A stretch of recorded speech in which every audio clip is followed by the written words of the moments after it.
I made homemade butter using fresh raw milk from a local farm, and you guys, the taste is amazing. My mother and I took a trip to a local farm.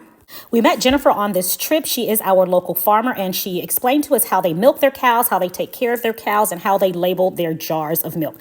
On this first trip, I purchased 2 gallons of fresh raw milk.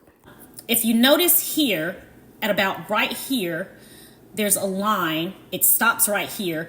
This and above is heavy cream, and everything below this is the actual milk. To make the butter, I'm going to skim off the cream portion of the milk only, and I'm going to put it in my stand mixer. So this is the process of the butter. Once you get it going, it first becomes nice and frothy, just like this.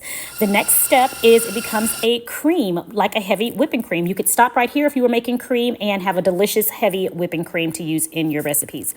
Next, it separates. The fat separates from the actual whey or the buttermilk, and you are left with butter, and at the bottom, that is buttermilk or whey that you can use in any number of baking recipes. So to prepare our butter, we're first going to rinse it under cold water. What we're trying to do is remove all of the excess buttermilk or whey. If you leave that in there, it's going to make your butter go rancid really, really quickly. So you want to squeeze all of that out.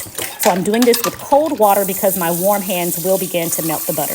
Continue to do this until your water runs clear.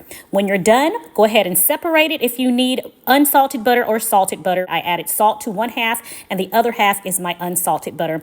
When I'm all done, I store it in some parchment paper and I labeled it, and there you go. Some of the best butter you have ever had, fresh and homemade. Next up, I'm making homemade mozzarella cheese using my fresh raw milk.